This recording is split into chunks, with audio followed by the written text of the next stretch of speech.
Hey everyone, welcome back to another episode of Security Insider. Today we're going to talk about kind of the human element around security and why that's so challenging, particularly coming from somebody I've been in the security industry for 20 years and it's challenging. Right, some of the stuff that we have to do as human beings is really, really hard. And as security professionals, we're just like educate them, train them, teach them all these things, and that'll solve all of our problems.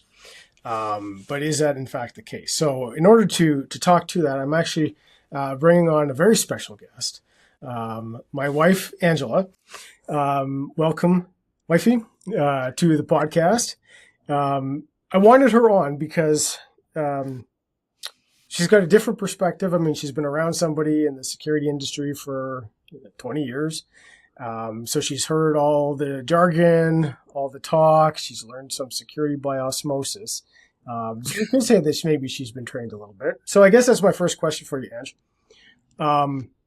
In the number of jobs that you've had in the past, when we're looking at things like the biggest entry point for data breaches, compromises in companies is, I always say it's the human element. It's individuals, it's people making mistakes. Have you ever had any training, like when all of these different jobs that you've had, were you ever trained on any kind of computer security in any way? No. Well, first of all, this ages me quite a bit, but like some of my first jobs, there weren't computers. There were cash registers.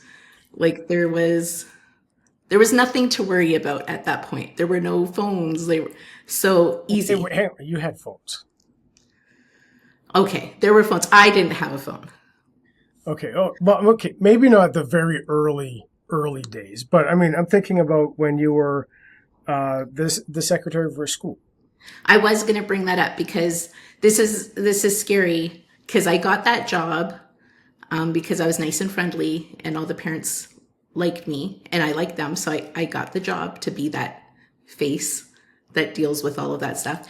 And then I was just left to my own devices which is really scary because there were like government reports for Alberta education that I had to like input information and send and there, you get all this information on students and all this stuff. And I just figured it out on my own without any training. And actually, I think I made a few mistakes and I had to call you a few times because there were viruses on the computer systems. I mean, that is true. And I do actually remember setting up, I believe it was a PF-Sense firewall for the school Yes. at some point helping modernize their lab. Mm-hmm. Walk down memory lane, that's for sure. Okay. So security is hard for the average person, right?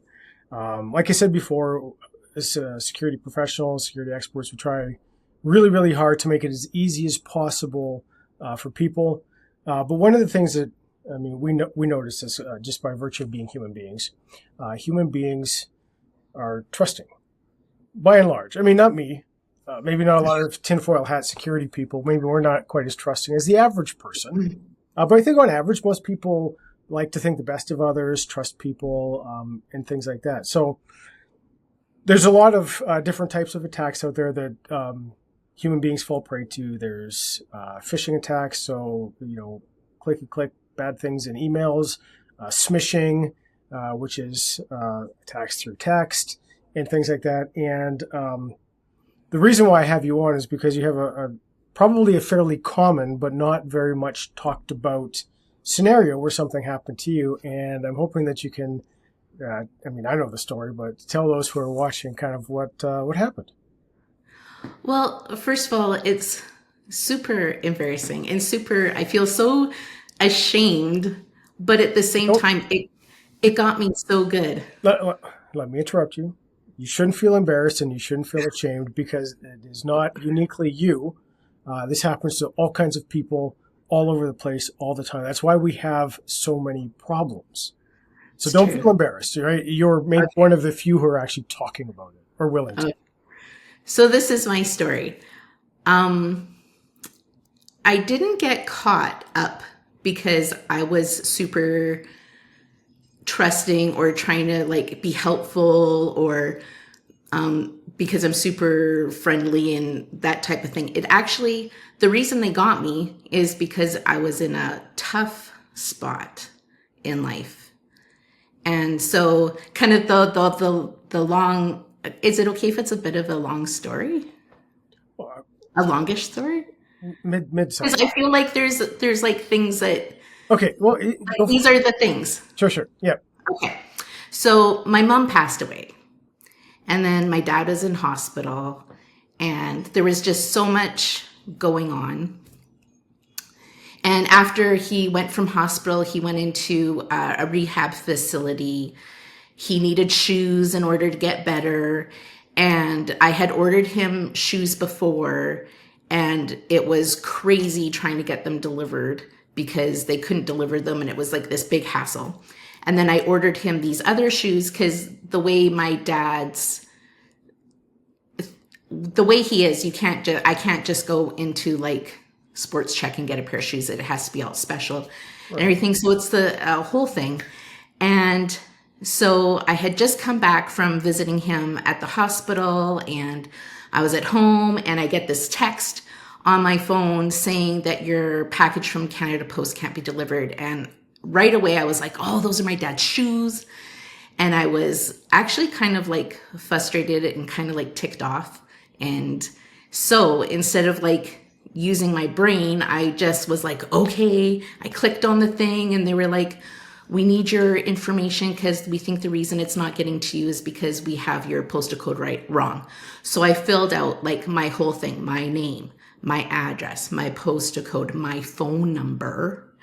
And then it had me click to another screen, and I did without thinking. And they were like, because you've put us through all this trouble, Angela, we're going to charge you an additional delivery fee. And I was like, another fee. I was like, oh my goodness, they're like, give us your credit card number. And I was like, okay. So I did the credit card number, my name on the card, the date, the little security code, everything, and sent it. And it was in that moment that I finally settled down, and I thought, what did I just do? And I got a really sick feeling in my stomach. So right away, I phoned the bank, and it took forever to get through to the fraud people. Yep. And I told them, I think I just gave away all my information. And so within like maybe the 7 minutes it took for me to phone the bank and get through to them, and for them to look at my card. My card had already bought 2 gift cards in the UK for $100 each, and there were like pending purchases on it. And I was like, oh Lord. So they canceled it right away. Thank goodness. And then they told me I had to go and do all that stuff because they were like, now anybody could open anything because they have everything. So what are those agencies called? I had to go and credit monitoring agency. Yes. Yep. And then I spent the rest of the afternoon cleaning up my mess, and then also knowing I had to tell you what I did. Well, I mean, in fairness, you did yell downstairs. Oh, We're like, I think I just screwed up. So we dealt with it. It was the worst. It was the worst, but not terrible. I mean, new credit card, whatever. But I think the point that I kind of really wanted to highlight here is, I mean, you're right. It's not just because you're a trusting person that you did it. It's because you're distracted, life circumstance. Like there's a whole host of reasons why people do these things.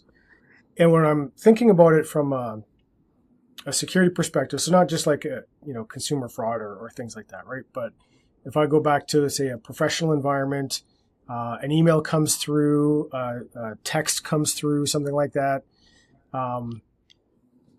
People are busy. People are distracted. They're doing 100 things all at the same time. They got other things on their mind. There's a professional life. There's a personal life.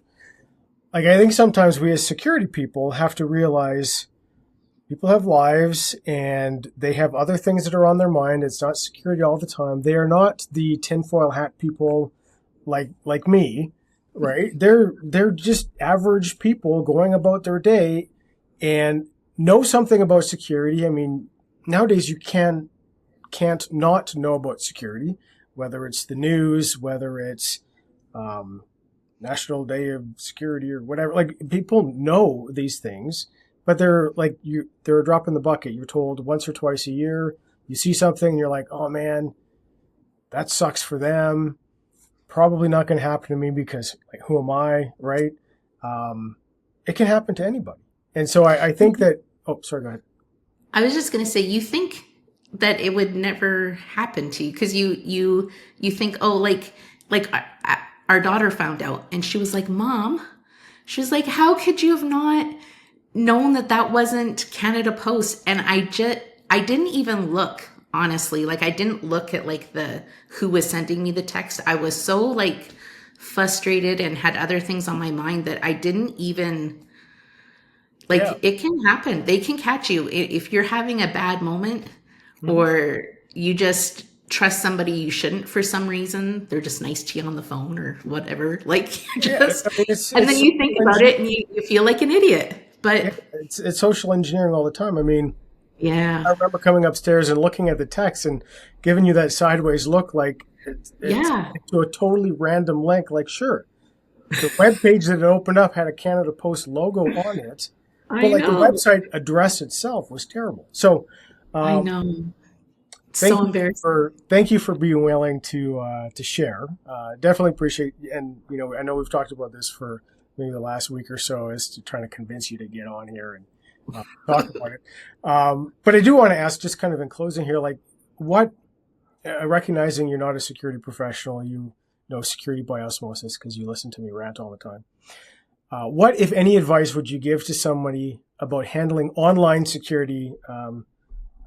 In particular, you being, call you the everyday Joe, what is something that would have helped you or would help you to know that maybe security people could start maybe changing the way that we communicate with just the everyday people that we have to work with? I'll just list some of the things that I know that when I've shared with people in the past, when I've seen them doing something, they look at me like I'm the crazy one.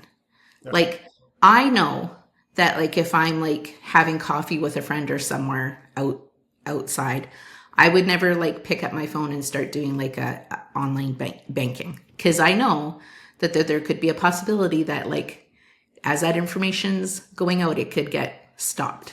Mm-hmm. And people look at me like, what are you talking about? But I know it's true. So I would never do that. I know that it's really important never to have your email account hacked, because if they have a password to your email, then they can get all your passwords to everything. Right. I know to have very long, horrible passwords. I try to help you with that. Come on. And then I also know that you have to have like something that's going to keep track of all those really long, horrible passwords, because you're never going to remember it. Mm-hmm. And that's really important, because you can't just use your dog's name for all your passwords can't be the same, people. They just can't. That's true. Another thing I know is, which I think this one's kind of, maybe people know to do this, but like, when you have security questions, they're like, where were you born? Or what is your cat's name? Like, where were you born? I'd put spaghetti. Like, and keep track of that stuff, because people get onto like your Facebook and your Instagram and they're like, that girl's eating a lot of spaghetti. So if the securities question is, what's her favorite food? Mm-hmm. Or the amount of cat videos I have, they would easily be able to figure out my cat's name. And then if I honestly put that as a security answer, well, there you go. They're in. The virtue of oversharing on social media. Yeah, don't overshare. And the question at face value. But then you have to keep, that's another thing you got to keep track of. It's to be secure is to be organized, and it's not as easy as it looks. That is true. All right, wifey. Well, thank you so much for being willing. I know it was hard. Willing and you're just great. A lot of good information there, and sharing the story, I think, will help a lot of people, because, I mean, yes, it does feel embarrassing, but it happens to almost everybody. sadly, that's kind of the reality. It happens to almost everybody. So we shouldn't be embarrassed by it. We should actually be figuring out technologies and automations and things like that. And this is where I love AI maybe coming into this space as well, to actually help us people who are busy and distracted and whatnot from making terrible mistakes like this. So thanks, Ange. Everybody else, thank you for joining us on Security Unscripted, and we'll see you next time.